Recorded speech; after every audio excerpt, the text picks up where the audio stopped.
Hi friends, स्वागत है आपका अपना YouTube channel supreme target board में। दोस्तों, आज हम बताने वाला है गुरु नानक देव का प्रथम चैप्टर का पार्ट 2। उसमें दूसरा बोले थे कि आपको हम बताएंगे जल्द ही, वही पार्ट 2 के बारे में आज हम बताने वाले हैं।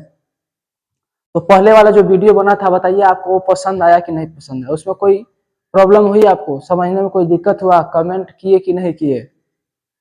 कम से कम इस वीडियो में आप तो कमेंट करके बताइए कि हाँ उसमें कोई प्रॉब्लम थी या नहीं थी। जो भी हो आप बताइए कमेंट करके।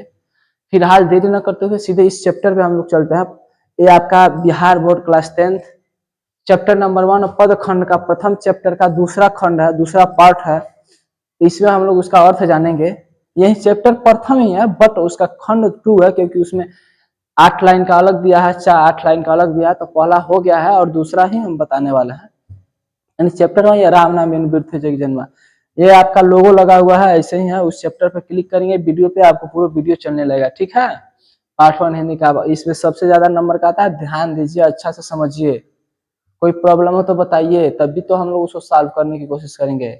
और सभी विषय का वीडियो बनाकर हम लोग डालना शुरू कर चुके हैं 5 मई से ही। ऐसे तो डाला जा रहा बहुत पहले से, बट बिहार बोर्ड विशेष 5 मई से ही प्रारंभ हो गया है। आप लोग फोकस कीजिए और ऑनलाइन आके पढ़िए। नहीं समझ में आता है तो ऑफलाइन आके पढ़िए, ठीक है। और कहाँ चलेगा? सुप्रीम टारगेट बोर्ड में, ये तो बात याद रखिए, ठीक है। तो चलिए देरी न करते सीधा हम चैप्टर पे चलते हैं। ये तो सब आप पढ़ चुके हैं,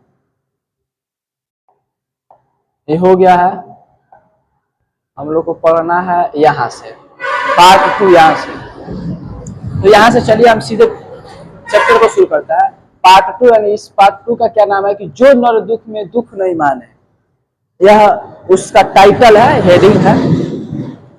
अब यहीं से आप जो भी होगा 4 लाइन 8 लाइन का पैसेज, उसका अर्थ हम लोग जानेंगे। देखिए क्या कह रहा पहला पैसेज, उसमें कह रहा है कि जो नर दुख में दुख नहीं माने, सुख स्नेह अरु भय नहीं जाके कंचन माटी जाने। मतलब क्या कह रहा है कि जो नर दुख में दुख नहीं माने, जो व्यक्ति अपने दुख में दुख नहीं मानता है, यानी दुख होने पर भी दुख को नहीं मानता, सुख मान के उड़ाता है। तो कहा कि जो नर दुख में दुख नहीं माने, जो नर, जो व्यक्ति, जो मनुष्य, यानी गुरु नानक जी कहते हैं कि जो मनुष्य अपने दुख को दुख नहीं मानता है, अपने दुख को दुख नहीं मानता है, सुख स्नेहु अरु भय नहीं जाके कंचन माटी जाने। यानी जब दुख आता है, सुख आता है, तो उसको पता ही नहीं चलता है कि हमारे पास कब दुख आया, कब सुख आया। ऐसा व्यक्ति, ऐसा मनुष्य अरु भय नहीं, यानी दुख से डरता नहीं है, उसके अंदर कोई भय नहीं होता है कि हमारे पास दुख आएगा। और न ही सुख आता है तो उसको कोई प्रॉब्लम होती है, न विचलित होता है। कह रहा है कि जाके कंचन माटे जाने, यानी जाके कंचन माटी जाने का मतलब हो गया जो दूसरे के धन को, यानी कंचन मतलब होता है सोना, सोना मतलब यहाँ पे सेंस होगा धन को, यानी जो दूसरे के धन को अपना धन नहीं मानता है, यानी उसके अंदर कहने का सेंस ये कि कोनो प्रकार का लोभ नहीं है, वही मनुष्य क्या है? सच्चा भक्ति है, उसी के अंदर सच्चा प्रेम है, उसी के अंदर ईश्वर के प्रति प्रेम है। कौन बताना चाहते हैं? गुरु नानक देव जी बताना चाहते हैं। चलिए इसको विस्तार से समझते हैं। यानी जो नर दुख में दुख नहीं माने, सुख स्नेह अरे भय नहीं जाके कंचन माटी जाने, यानी कहने का मतलब गुरु नानक देव जी कहते हैं कि जो मनुष्य जीवन में दुख आने पर घबराता नहीं है, कोई भी प्रॉब्लम आएगी तो घबराएगा नहीं, और दुख को दुख नहीं मानता, दुख को कोई दुख नहीं मानेगा, वही क्या है? सच्चा इंसान है। दुख आने पर कोई दुख नहीं मानेगा, दुख आने पर नहीं घबराएगा, वही क्या है? सच्चा इंसान है, जिसके मन में न तो सुख का कोई विशेष मोह है और न ही किसी प्रकार का भय। यानी सुख का कोनो ये नहीं मोह है कि हाँ हमारे पास सुख आएगा तो चलो सुख आएगा तो उसके अंदर मोह पैदा होगा, ऐसा कुछ नहीं है, ठीक है। और जो दूसरे के धन यानी सोने को मिट्टी के समान बेकार समझता है, जो दूसरे के धन को, दूसरे के जो भी वस्तुएं होती है, सामान को देखकर क्या समझता है? बेकार समझता है, वही क्या है? वही सच्चा भक्ति है। उसी के अंदर सच्चा भक्ति है, उसी के अंदर सब कुछ है, ठीक है। वही सच्चा भक्ति कहलाएगा, जिसके अंदर ये सब क्या है? खत्म है। यानी जिसके अंदर न कोई भय है, न कोई लालच है, न दुख आने पर घबराता है, वही सच्चा भक्ति है, उसी के अंदर सच्चा भक्त है, वह सच्चा प्रेमी ईश्वर है, ठीक है। उसी के प्रति ईश्वर का प्रेम होगा। ऐसा नहीं आजकल के जमाने में देखते हैं, क्या देखते हैं लोग? किसी का देख के, कोई बड़ा आदमी है, वो पट्टीदार चाहे जो भी हो, उसको देखते हैं उसके पास ये चीज हो गया, वो जलन करते हैं। ऐसा नहीं करना चाहिए। जलन करेंगे तो खुद का जो भगवान दिए वो भी क्या हो जाएगा, कम हो जाएगा। तो जलन नहीं करना चाहिए। उसके पास इतना, अरे आप भी काम कीजिए, आप भी कमाइए, आप भी वैसा कीजिए कि आप उसके बराबर पहुंच सके। उसको देख के जलने से कुछ नहीं होगा, और न भगवान खुश होंगे ना आप खुश रहेंगे। ठीक है, तो सब करने की क्या जरूरत है, तो वो नहीं होना चाहिए। यानी गुरु नानक जी यही बात बताना चाहते हैं, किसी के धन को देखकर हमें लोभ मोह लालच ये सब नहीं करना चाहिए। ठीक है, हमें अपने कर्म पे विश्वास रखना चाहिए, राम नाम का स्मरण करते रहना चाहिए, फिर ईश्वर की प्राप्ति हो जाएगी और तब हम सच्चे भक्त बन जाएंगे। ठीक है, अब ये नहीं कि आप काम धाम छोड़ के दिन भर सोए रहे और राम नाम करते रहे, ऐसा कुछ नहीं है। ठीक है, राम नाम कीजिए बट समय के साथ काम के अनुसार। ठीक है, चलिए नेक्स्ट देखिए आगे क्या करा कि नहीं निंदा नहीं स्तुति जाके लोभ मोह अभिमाना, हरस शोक ते रहे नियारो ना ही माने अपमाना। मतलब इसमें गुरु नानक जी क्या कहता है कि नहीं निंदा नहीं स्तुति, न निंदा न स्तुति, न मनुष्य को निंदा चाहिए। निंदा मतलब एक प्रकार की बुराई होती है, आप लोग जानते हैं, किसी को निंदा करना मतलब बुराई। और नहीं स्तुति जाके लोभ मोह अभिमान, न उसके पास लोभ न उसके पास मोह, नहीं अभिमान घमंड। ठीक है, हरस शोक ते रहे नियारो, यानी हरस शोक खुशी में भी और दुखी में भी ते रहे नियारो, दोनों में समान रहता है। ना ही मान अपमाना, और ना ही अपना अपमान को मान समझता है, ना मान को अपमान समझता है। वही क्या है, सच्ची भक्ति है। यानी कवि का बताना कहने का सेंस ये है कि देखिए क्या कहने का सेंस है कि वह मनुष्य न तो किसी की निंदा करता है और न अपनी प्रशंसा करता है, न किसी, वह मनुष्य जो न किसी की बुराई करता है, निंदा मतलब बुराई करता है, न खुद की प्रशंसा करता है। वही सच्चा प्रेम है। न किसी की प्रशंसा करता है, और क्या है, जो किसी की प्रशंसा से उसको खुशी होता है। और लोग ऐसा ना किसी का प्रशंसा सुनेंगे तो हम खुश हो जाएंगे, तो ना ऐसा कुछ नहीं है। किसी प्रशंसा सुनकर आप खुश नहीं होइए, ना होना चाहिए। तो वही कहा कि पूरा न तो जिसके भीतर लोभ मोह और अभिमान, लोभ मोह और क्या अभिमान, वही कह रहा है लोभ मोह अभिमान बिल्कुल नहीं है। वही क्या है, सच्चा प्रेमी है, वही भगवान से प्रेम करता है। जिसके अंदर क्या हो, न किसी की निंदा करता हो, न स्वयं अपनी बात को बड़ाई करता हो, यानी बड़ा चढ़ा करता हो, न अपनी प्रशंसा करता हो, यानी जिनके अंदर न लोभ हो, न मोह हो, न अभिमान हो, न लालच हो, न किसी चीज का मोह हो, न घमंड हो, वही क्या है, सच्चा प्रेमी है, सच्चा भक्त है। जो खुशी और दुख दोनों ही परिस्थिति में क्या रहता है, एक समान। वही कहा कि हर्ष शोक ते रहे नियारो, जो खुश और दुख दोनों में क्या रहता है, एक समान रहता है। हर्ष शोक मतलब खुशी में और दुख में भी क्या रहता है, समान रहता है। नियारो ना ही मान अपमान, और परिस्थिति में समान रहता है। और फिर कह रहा है कि और जिसके लिए आदर और अनादर, मान और अपमान क्या है, दोनों बराबर है। वही सच्चा भक्ति है। वही व्यक्ति सच्चा ईश्वर को प्राप्त कर सकता है, जिसके अंदर मान और अपमान, आदर और अनादर दोनों क्या है, बराबर है।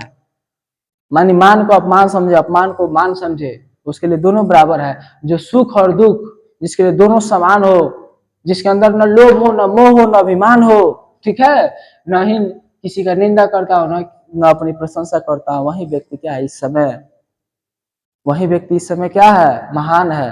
वही भक्ति है, उसी के अंदर तो अच्छी भक्ति है, वही ईश्वर को प्राप्त कर सकता है। ठीक है, इसका अर्थ आप बहुत अच्छे से लिख सकते हैं। अर्थ लिखना कोई बड़ी बात नहीं है, बस लिखिए। जैसे मान लीजिए आ गया आपके प्रश्न में, कहेगा इसका अर्थ लिखिए, तो क्या करेंगे, इसे एक बार पढ़ेंगे और लिखेंगे पद्यांश का अर्थ। लिखने वाले से लिखेंगे कि गुरु नानक देव जी कहते हैं कि नहीं निंदा नहीं स्तुति, यानी गुरु नानक जी क्या कहते हैं कि वह मनुष्य जो न किसी की निंदा करता है और न खुद की क्या करता है, बड़ाई करता है, यानी खुद की क्या नहीं। क्या हुआ जी,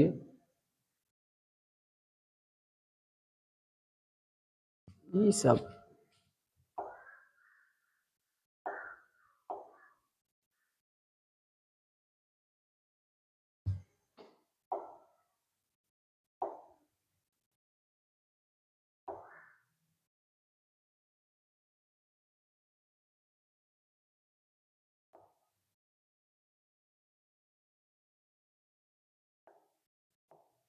हाँ चलिए। तब सब उड़ने वाले कीटाणु आते हैं, ऐसे डिस्टर्ब हो जाता है, कोई बात नहीं। हाँ हाँ, वही कह रहा है कि न ही अपनी प्रशंसा करता है, न किसी की निंदा करता है, और जिसके अंदर न लोभ और मोह अभिमान कुछ नहीं है, जो सुख और दुख, हर्ष सुख मतलब खुशी और दुख को बराबर समझता है, दोनों को बराबर समझता है, मान अपमान को बराबर समझता है, वही मनुष्य क्या है, सच्चा है। ठीक है, बात आसान है, आप लिख सकते हैं। चलिए नेक्स्ट समझते हैं। अगला है कि असा मनसा सगल त्याग के जगते रहे निराशा, और काम क्रोध जेहि परसो नाही ते ही घट ब्रह्म निवासा। यानी इसमें क्या करे कि असा मनसा सगल त्याग के जगते रहे निराशा, यानी जो मनुष्य इस सभी संसार से, असा मतलब होता है आशा, मनसा सगल त्यागी, यानी मन से जो भी इच्छा होती है उसको, सगल यानी सब कुछ संसारी इच्छा, सांसारिक जो इच्छा होती है उसको त्याग कर जगते रहे निराशा, यानी जग से एकदम अलग हो जाए, जग से क्या हो जाए, अलग, उसके अंदर ना कोनो आशा नहीं, सब कुछ इच्छा हो जाए, सब त्याग करके क्या हो जाए, जग से अलग हो जाए, इस दुनिया से क्या हो जाए, सांसारिक इच्छाओं से अलग हो जाए, इस जो मोह माया उस सबसे अलग हो जाए। वही कह रहा है कि काम क्रोध जेहि परसे नाई ते ही घट ब्रह्म निवासा, और जिसके अंदर कोनो ना काम क्रोध, काम क्रोध मतलब समझते हैं ना, नो काम वासना जो भी इच्छा होती है, क्रोध वगैरह सब कुछ नहीं है, सब कुछ त्याग कर, यानी काम वासना वगैरह, ठीक है ना। तो काम क्रोध जेहि परसे ना, जिसके पास कुछ नहीं है, ठीक है, काम क्रोध सब त्याग देंगे, ते ही घट, यानी उसी के शरीर से क्या होगा, ब्रह्मा निवास करेगी, उसकी उसी के हृदय में ही क्या होगा, भगवान की वास होगी, वह उसी के हृदय के अंदर सक्षत ब्रह्मदेव क्या करेंगे, वास करेंगे, किसके अंदर, जिसके अंदर ना कोनो प्रकार की इच्छा होगी, ना आशा होगी, सब कुछ त्याग देगा, जगते रहे निराशा, जग से सांसारिक इच्छाओं से क्या हो जाएगा, अलग रहेगा, जिसके अंदर ना कोई काम वासना होगी, ना क्रोध की बात होगी, सब कुछ उससे दूर रहेगा, ते ही घट ब्रह्म निवास, उसी के अंदर ब्रह्म की वास होगी, उसके हृदय में ही ब्रह्म जी वास करेंगे, देवता वास करेंगे। ठीक है, तो वही क्या कर रहे हैं, देखिए इसको समझिए, यानी जो मनुष्य संसार की सभी आशाओं, तीसराओं और सांसारिक इच्छाओं, इसका मतलब इच्छा, सांसारिक इच्छाओं को त्याग कर इस मनुष्य के मोह माया जाल से बिल्कुल क्या रहता है, अलग रहता है, इस सांसारिक दुनिया से अलग रहता है, और जिससे काम वासना तथा क्रोध कभी स्पर्श नहीं कर पाते हैं, इसके पास कभी ना कोई काम वासना की बात आएगी, ना कोनो क्रोध होगा, यानी बिल्कुल पास नहीं आएंगे। ऐसे ही मनुष्य के हृदय में साक्षात भगवान ब्रह्म क्या करते हैं, निवास करते हैं, यानी उन्हीं के अंदर साक्षात ब्रह्म का वास होती है। ठीक है, चलिए फिर आगे देखते हैं, लास्ट पैसेज देखिए, इस चैप्टर का सबसे लास्ट पैसेज, गुरु कृपा जहि नर पे किन्हीं तिन्ह यह जुगति पिछानी, नानक लीन भयो गोविंद सो जो पानी संग पानी। यानी कहने का सेंस क्या है कि गुरु कृपा जे ही नर पे, यानी जिस पुरुष पे गुरु की कृपा हो जाती है, जिस मनुष्य पे गुरु की कृपा हो जाती है, तीन यह जुगति बिछानी, मतलब जिनकी यह जुगति मतलब होता है जुगाड़, जुगति समझे क्या है, एक प्रकार का जुगाड़ है, युक्ति तरीका, तो कहा कि पे तीन यह जुगति पिछाड़ी, जिनके अंदर यह जुगति हो जाती है, यानी भगवान की कृपा हो जाती है, ठीक है, जुगाड़ हो जाती है, यह युक्ति हो जाती है, जो जान जाते हैं कि गुरु की कृपा क्या है, जिनको मिल जाता है, वह कहे नानक लीन भयो गोविंद सो, और फिर गुरु नानक जी स्वयं कहता है कि हम तो, यानी स्वयं गुरु नानक लीन भयो गोविंद सो, हम तो गोविंद के क्या है, गोविंद जी के एकदम मतलब भगवान में एकदम लीन हो गए हैं, भक्ति में एकदम क्या हो गए, लीन गए हैं, जो सो यानी सो जो पानी संग पानी, जिस प्रकार पानी के साथ पानी को मिला दिया जाए तो उसको अलग नहीं किया जा सकता है, उसी प्रकार गुरु नानक जी कहते हैं कि हम भी गोविंद के यानी भक्ति में क्या है, इस प्रकार लीन हो गए हैं कि हमको कोई अलग नहीं कर सकता, जिस प्रकार पानी को पानी में मिला दिया जाता है तो आप पहचान नहीं कर सकते हैं, उसको अलग नहीं कर सकते हैं, उसी प्रकार गुरु नानक देव जी कहते हैं कि हम भी उसी प्रकार क्या है, लीन हो चुके हैं, किसके अंदर, राम नाम भक्ति के अंदर, गोविंद के अंदर। ठीक है, वही कह रहा है कि गुरु कृपा जे ही नर पे की नितिन यह युक्ति बिछानी, जिनके अंदर यह युक्ति तरीका है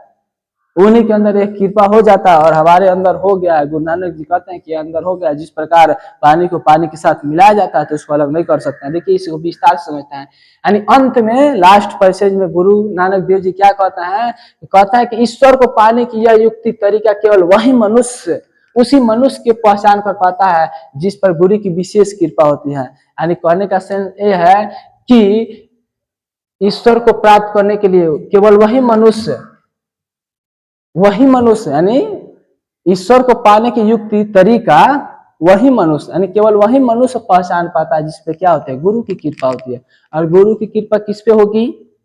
जो भक्ति करेगा, संसारिक इच्छाओं, मोह माया काम क्रोध सबको त्याग करेगा, उसी पे गुरु की कृपा होगी।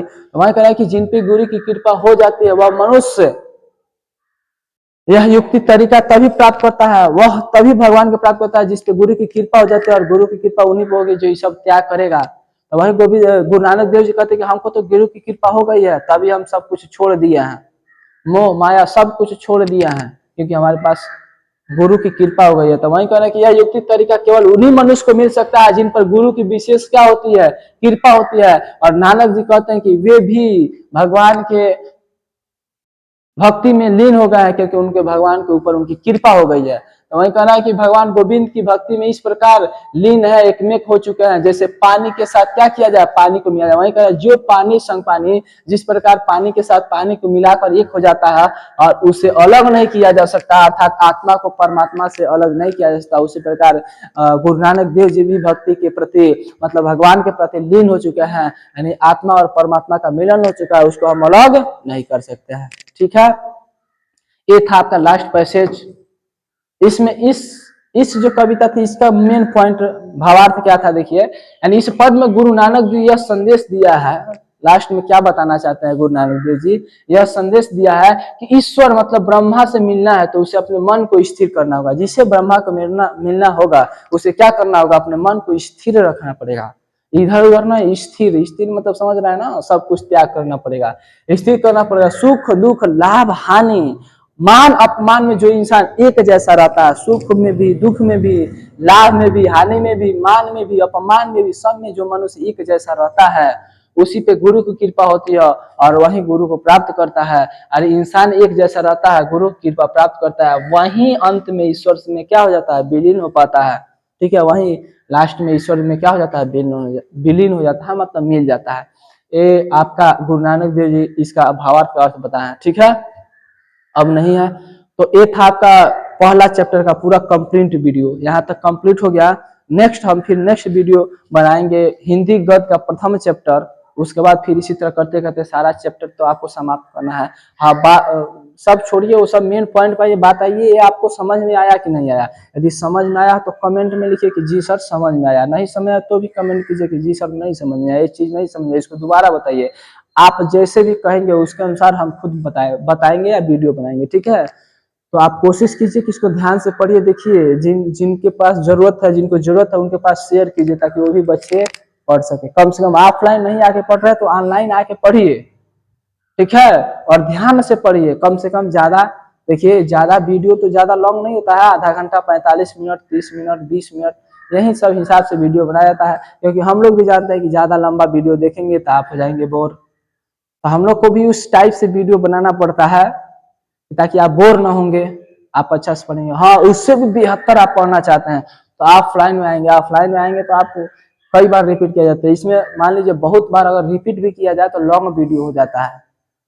ठीक है, तो कोशिश कीजिए आप ऑफलाइन आने के लिए भी, और नहीं आ पाते हैं तो उसकी बात अलग है, ऑनलाइन ही पढ़िए, बट ध्यान दीजिए। हाँ, एक चीज और, इसका सब प्रैक्टिस सेट बस अगले महीना यानी जुलाई अगस्त से आपका स्टार्ट किया जाएगा, पूरा बहुविकल्पीय सहित सब चीज। बस हमारे यूट्यूब चैनल पे आप बने रहिए और बस अपना सपोर्ट दिखाइए हमको।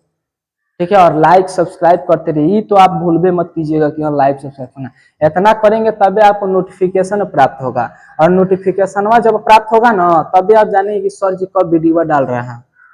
अच्छा, वीडियो डालेंगे तो आप देखिए एकदम बिंदास।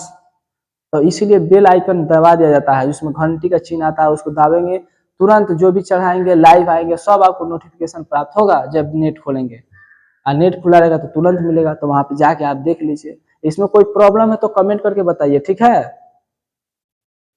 तो यहीं पे आपको हम वीडियो यहीं पे समाप्त करते हैं, फिर मिलते हैं नेक्स्ट वीडियो में, तब तक के लिए जय हिंद जय भारत।